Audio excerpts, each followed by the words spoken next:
အားလုံးပဲမင်္ဂလာပါဒီနေ့မှာတော့ UFC ရဲ့ရှုံးပွဲမရှိနှစ်ထပ်ကွမ်းချန်ပီယံအီလီယာတိုဘူရီယာရဲ့အကြောင်းကိုတင်ဆက်ပေးတော့မှာဖြစ်ပါတယ်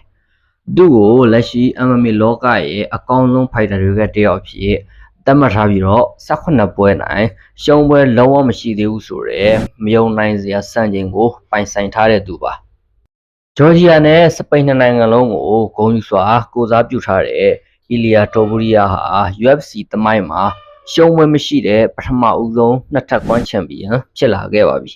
။တိုဘီယာဟာဂျာမနီမှာမွေးပြီးဂျော်ဂျီယာကိုပြောင်းခဲ့ပါတယ်။15နှစ်သားမှာတော့စပိန်နိုင်ငံကိုရောက်ရှိခဲ့ပြီးတော့အဲ့ဒီမှာပဲ MMA ကိုစတင်လေ့ကျင့်ခဲ့ပါတယ်။ဒီလိုမျိုးကွဲပြားတဲ့နောက်ခံတွေကြောင့်သူ့ကိုနှစ်နိုင်ငံလုံးရဲ့အားပေးမှုကိုရရှိစေခဲ့ပါတယ်။သူ့ရဲ့ကစားဟန်ကတော့အလွန်ကိုပြည့်စုံပါတယ်။အဓိကအားဖြင့် Brazilian Jiu-Jitsu မှာ Black Belt ရထားတဲ့အတွက်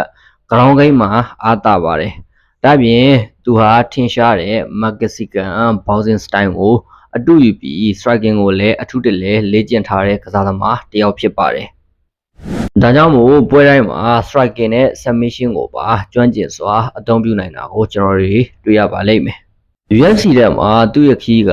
တိုးတောင်းပေမဲ့မြန်မြန်ဆန်ဆန်နဲ့ပဲချန်ပီယံဖြစ်လာခဲ့တဲ့သူပါ။သူ့ရဲ့အရေးကြီးဆုံးနိုင်ပွဲတွေကိုပြောရရင်Featherweight ချန်ပီယံအဖြစ်2024ခုနှစ်ဖေဖော်ဝါရီလမှာကျင်းပခဲ့တဲ့ UFC 298မှာအချိန်ကြာကြီးချန်ပီယံဖြစ်ထားခဲ့တဲ့ Alexander Volkanovski ကိုဒုတိယချီမှာပဲအလဲထိုးနဲ့အနိုင်ယူခဲ့ပြီးတော့ချန်ပီယံဆုကိုစုခူးနိုင်ခဲ့ပါတယ်။ဒီပွဲကပဲသူ့ကို UFC သမိုင်းမှာပထမဦးဆုံးတော့ဂျော်ဂျီယာနဲ့စပိန်နိုင်ငံကိုစားပြုချန်ပီယံဖြစ်စေခဲ့ပါတယ်။အဲ့ဒီနောက်မှာတော့ Featherweight ကပတ်ကိုဆွန့်လွတ်ပြီးတော့ Lightweight တန်းသို့တက်ရောက်ခဲ့ပြီးတော့ Charles Oliveira ကိုဒုတိယအချီမှာပဲထပ်မံပြီးတော့အလဲထိုးနဲ့အနိုင်ယူခဲ့ပြန်ပါတယ်။ဒါကပဲသူ့ကို UFC ရဲ့နှစ်ထပ်ကွမ်းချန်ပီယံအဖြစ်သမိုင်းမှတ်တမ်းတင်စေခဲ့ပါတယ်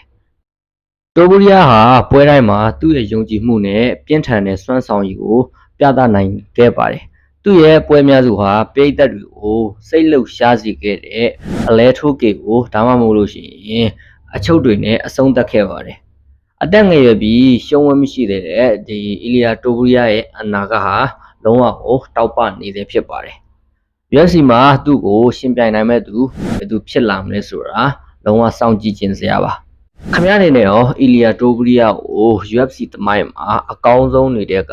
တယောက်ဖြစ်လာမယ်လို့ထင်ပါသလား။ကွန်မန့်မှာဝင်ရောက်ပြောသွားပေးခဲ့ပါဦး။နောက်ပြီးတော့ကျွန်တော်ရဲ့ channel ကလေးကိုလည်း subscribe လုပ်ပေးသွားခဲ့ပါအောင်လို့တောင်းဆိုချင်ပါတယ်အားလုံးကိုကျေးဇူးတင်ပါတယ်